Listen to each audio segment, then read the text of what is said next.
Well, we've crossed back into the Great White North. This is Canada, on our way home from the Poconos. Had a big weekend, didn't we? Weekend, right? Today's Monday. Yeah, had a big weekend. Saturday, obviously the winner of the Gold Cup, and then the horse winning in Chicago. Then Sunday, we had such a great day across the board again. Just very, very fortunate with the luck we've had. I wanted to give everybody a little update on a few little items this morning that obviously weren't in the videos. First off, for those of you waiting for all the videos, I didn't do the stables yesterday. I just had too much going on, and I guess I could have done it in 6 hours down, but I just wasn't feeling good. A few little items I wanted to take care of. Obviously, we were buying today, or thought I was buying. We were selling today. We sold 2 horses. A little light on both GJ's ATM and Real Fear at 75 and 6, but realistically, these guys had expired. They just they had to go. So they are now going to be heading to 2 new farms. Now, I thought, especially after such a great race from Bomb Hugger, let's kick off. No, I guess we got to start here.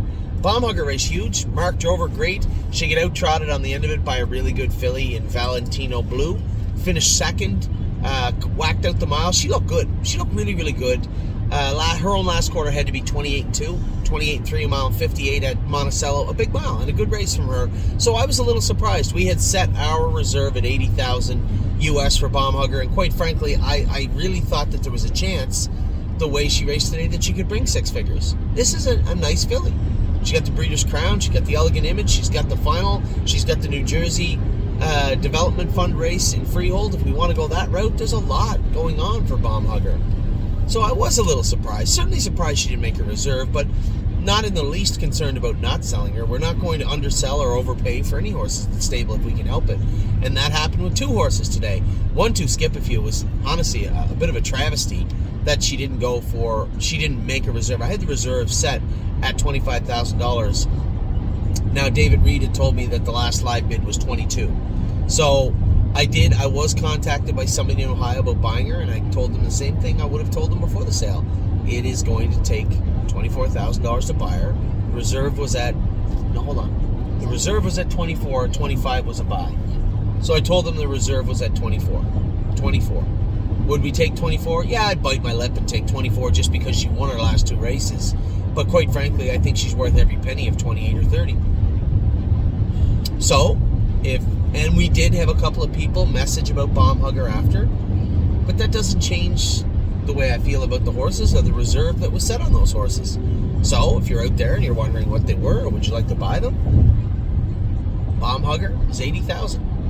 1-2 Skip a Few is 24, and not a penny less. So, that is where we sat on those. We did sell the other 2 horses. They were really just cleanups, to be honest. And they were cleaned up. They're now on their way to race in different homes. So obviously, as I said, Sunday we had a huge day with. Let me see if I can get this off the top of my head. First off, who do we have outside of Pennsylvania on Sunday? Didn't we have another winner somewhere outside of Pennsylvania? Yeah. Do we have anything in Saratoga? Blue Bayou. Was that? Yeah, Blue Bayou Deal, right? Blue Bayou Deal, a winner of 150. Talk about horses that are probably worth decent money heading into the fall. Blue Bayou Deal went over 6 figures made lifetime and a mark of 52-2 as of yesterday at the Red Mile. Was very, very good. See his phone going dead again? No, so Blue Bayou Deal was fantastic. Obviously, we got to Pennsylvania. Very, very impressed with most everybody. The only horses that kind of let me down, I guess the front end was not holding up. It was the wind had picked up towards just at the start of the card, to be honest. Towards the end of the card, it seemed to dissipate a little bit, and I didn't think it was a gale force wind to talk about, but if you watch the first few races, yeah, the horses did get weak on the end of it. Fashion Presidente, when we come off the track, I was mad. I thought he raced poorly, but then watching how the other horses felt the rest of the card, I thought, yeah, okay, that was him. I thought otherwise he raced okay. Enzo Aguayo let me down, I think, yesterday, but we haven't got his blood work back. The last time he let go like that, his liver count was really high. And it's been a chore. Look at this guy up here. It's been a chore to keep that liver count down. We'll see what it looks like. Tomorrow. Now, the rest of the card was great. It was fantastic. We talked about them yesterday also. Just so impressed with the horses. Tailgate Buzz and Austral Hanover, what they've done this season and how well they've presented themselves and how well they've kept up. First over for Tailgate Buzz, and then leave, sit in the 2-hole, pop out around the last turn for Austral Hanover. Both colts were super, super, super strong. Spitfire Overseas was okay. We talked about him. Got to work on some things with Spitfire, but he's trotting great, feeling great. So we'll see if we can mitigate those minor issues he has heading into his next race. Crantini, I know that, Megan, I love that killer instinct Megan has. She was a little salty after the race that the colt got beat, and I said, there, he hasn't raced in 2.5 weeks. We only trained him up once or twice tight, and they trotted 55-4 on a night when Poconos did not appear to be the Poconos. The Poconos last night was a mere mortal of racetracks, not the speedway it usually was. Those horses felt like they could go that fast in Philadelphia or faster, or the Meadows or anywhere else. Usually when you step on the Poconos, you kind of have to take the races, look at them with a grain of salt because they're so fast, so strong, and the quarters are so impressive. But last night, as I said, the Poconos just didn't seem very Pocono-like. The horses were good. They were good. The track was fast, seemed fine. But overall, just a great night for us. As I said, we started off with a ho-hum kind of mile at a Fascia Presidente, a kind of a flat mile at Avenzo, and then it picked up from there, man. Tailgate Buzz was awesome. Very, very strong. Spitfire raced great. Crantini, absolutely explainable why he just got picked off in 55. He raced in almost 3 weeks, but that's great. Keep him fresh for the entire year. He's coming back in another 10 days or 8 days or whatever it is, and should be razor sharp. So really, really impressed with Crantini, and then closed out the card with Austral Hanover. Just here's a horse that went from being undesirable. Hey, I keep talking about this, but just the transformation of this horse and how he's turned into such a likable, easy to drive professional animal is nothing short of shocking to me. Nah, I can't imagine he's still a gelding. He's got to be a gelding. There's no way. It's impossible. No, it's impossible. I can't believe that for a second. But Austral Hanover, colt or gelding, he looked, and there's no need to text me or email. See what you do? You say something, and then everybody's like, Anthony's a gelding, Anthony's a stud. I can find out. It's not a big deal. I can. Right, there's no way. We'll just look up and track it. There's no way he eluded a scalpel throughout the winter into the spring. It's impossible. Oh, yeah, I know. It's impossible. But either way, it doesn't matter. He's turned into maybe the easiest, sweetest horse to drive as a 2-year-old. He is really, really a pleasure and a pleasant horse to sit behind. I actually look forward. The night had gone well, but when I picked up the program and saw Austral's name, he takes weight off your shoulders because, 1, he never runs for a horse that ran all winter. Never runs. 2, put his nose right on the gate. 2, if you want to leave, you can just trot out of there as fast as any horse on the track. At 2, if you want to take him off, just give him a little tug. He'll just come right back to you. The horse is just a very, very nice horse to drive. And then obviously today, more today were the points of interest were how the horses did. Now, we saw Leaps and Bounds race today. It was fantastic. Second in 55 and 2. She must have tried at 55 and 4. She did, yeah. 55 and 4. Great mile from her. She looked great. There's another filly that's going to race right through the fall. Her last races will be in Corbin, Kentucky. So probably a good rest of the year for her shaping up. She looked rather impressive today. That horse looked good that won the race, but when Johnny tipped her out, she trotted right to her the whole way down the lane. So very impressed with Leaps and Bounds. I thought Mark drove Bomb Hugger perfect. I thought the filly raced fantastic. And their loss. They want to give us bottom dollar. And make no mistake, $80,000 for such a well-bred filly with so much in front of her is bottom dollar. And for them not to step up and buy her, fine. We'll race her. We'll keep her. No problem. And even bigger news this morning with the way the horses train. Now, Jason, I told you guys that What a Mission seemed like he was just out of kilter. Wasn't good his last start. Now, I'm going to give everybody a quick little story. White Tiger and a couple other horses we had one thing in common. They had trouble in the straightaways, coming out of the turns into the straightaways, because they would touch that right elbow. Now, before they ever drew blood, there's nothing to say that you might miss a scuff mark up on that elbow if it didn't look like their gait got them there. If you weren't sure about their gait. Slim Jimmy, we put those plates on him. He was all over his boots the other day, but I thought his gait was really cleaned up and nice. Not going to make any changes. White Tiger's got those same shoes on. I'm interested to see how he's going to trot. Trained what a mission this morning. He touched his elbow. Now, he didn't break, but they weren't going fast, and he didn't give him his head, but he did touch his elbow. So I have to ask myself, I'm going to go back and watch the last 2 videos of this horse. I can't see the outside leg. I can see coming to the half, but starting into the backstretch, I can't see outside leg. I want to have a look. I want to see if I can see him maybe touch up in that elbow. If I can see if he might be getting up in there, because he hit it today. And he didn't break today, but he did hit it. So I said to Jason, fine, we'll just put the elbow boots on. That's all. If that's what it was, then that's an easy fix. I didn't see it that way. Usually when a horse gets close to their elbows, you come off the bike, you're like, hey, so it's pretty close to his elbows. White Tiger, it's easy to see. Slim Jimmy, I don't know how he got so far into his career without drawing blood in an elbow. What a mission, a little surprising. We'll see. If that's all it takes to fix is putting elbow boots on him, it's a simple fix. But he said he did trot great today. But the horse that stole the show today was J.K. Mickey Mantle. Jason said, what do you want me to do? I said, I want you to train him hard. I want to know what he's like, what he can do, what he can't do, if he's sound, if we have him hung up right. Jason hung him up like we would hang him up. And that's the beauty of working with Jason, is he knows how I think, right, as a driver.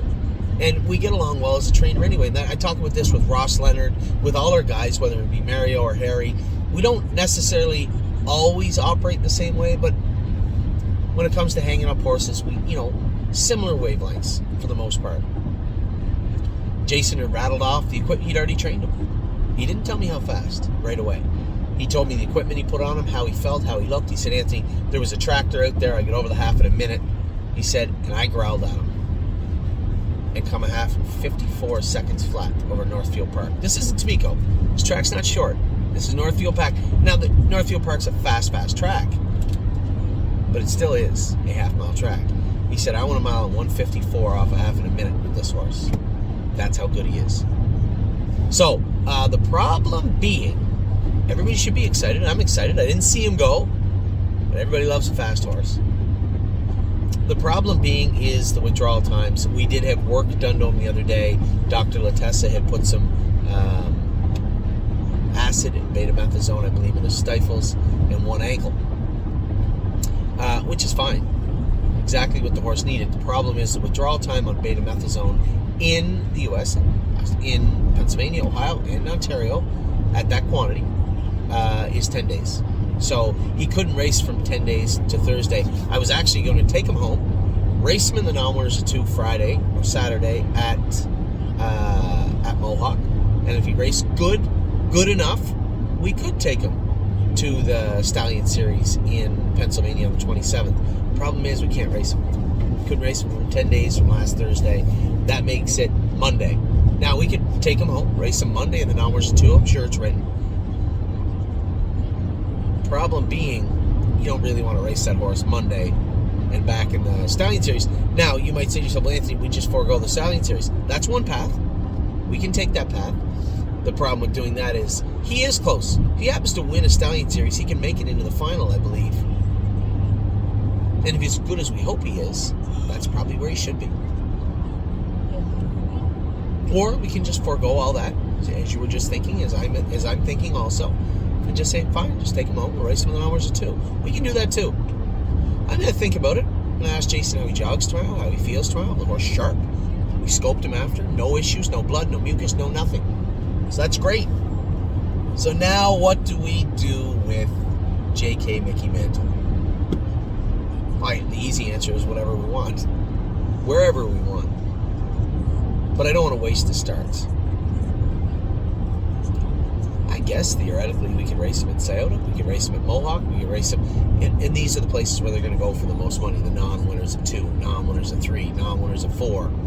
We want to be able to maximize these races if we can win them. And I know one thing, Jason said, it's been a long time since I sat behind a pacer as talented as this. I'm pretty sure that's exactly what he said. I could be wrong a little bit, but I know that's what he meant. He was pretty enamored with J.K. Mickey Mantle. So we'll see where we go with J.K. Mickey Mantle. Now, in fairness, we are at Scioto next week. He is at Northfield Park right now. we can wait, just race him in the Stallion Series. We can take him to Mohawk, or we can race him in Sayota. I'm happy to field all suggestions from everybody, all my partners on JK Mickey Mantle. But nevertheless, rest assured that the message that is important is still there.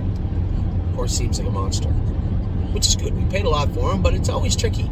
You know, buying pacers, it's always very, very picky, because there's a lot of horses out there that are fast. From what I gathered from Jason today, he thinks he was well worth the money we paid for him. So we'll see. So right now, I'm left trying to formulate Mohawk, Stallion Series, Sayota, Meadows, wherever we want, whenever we want. That's where we're at right now with JK Mickey Mantle. Was there anybody else on that list I want to talk about? I talked about all the fillies that are ready to go, the week we're having next week. I know I got a lot of messages from people, Anthony, you go to PEI. I don't know yet. We still got the Wellwood. We still got a lot of pasture between now and Saturday. So I may know more when the draw from the Wellwood comes out. I think quietly all my brothers want to go, right? And I know a lot of people are like, Anthony, this is your horse. You should be there driving him. You know what, guys? The most important thing to Anthony McDonald is mostly in this car, -1, and the stable.ca. That's what's important to me. And I'm 40. How old am I? 46 or 45? Do you ever get old enough where you just can't remember if you're 45 or 46 or 51 or 52? I don't know if people do that. 45 or 46. December 1st, 1976. This year, so I'm 46. I told you. I am old. So I'm 46, and if I'm going to win the Gold Cup when I'm 46, I'm going to win the Gold Cup when I'm 52. Most importantly is this summer, this fall, and growing the stable and making the strongest stable that we possibly can. So if I can be in the Gold Cup, I will. I know that James, there's a little voice in James's head saying, I guarantee you, if Sintra draws 1 through 4, I think there's a good chance James McDonald may put Louis Philippois on. I'd lose both drives. Put Louis Philippois on hasty bid, and he might go. That's fine if he wants to. And I know that Mark has to race King of the North in the Beal on Saturday in the Poconos, and he's trying his hardest. I think he was trying to get the number for Captain Kirk. He wanted to get the USS Enterprise to beam him from the Poconos to PEI. And if I can go, I'd love to also. So with that, I'm going to let you guys go. I can't give you a definitive answer of who will drive. Good luck to Patrick DePrana tonight. I'd love nothing more than both get in the final. Wally Hennessy is like 1,000,000 years old, and he, although he has won the Gold Cup once, he is a PEI boy, and he'd love to win it as many times as he can. So good luck to Wally and Mark Beckwith tonight. Mark Beckwith did a fantastic job with Bomb Hugger, and Mark, my brother, was there. Put the bike on the horse. Put the hobbles on the horse, and make sure that she was awesome, and she was awesome today. So Mark Beckwith did his job, Mark McDonald did his job, and the filly raced great. That call that I just ignored was somebody calling about Bomb Hugger. So I'm going to let you guys go. We'll call that person back and see what they have to say, and I will talk to you all very soon. Have a great day.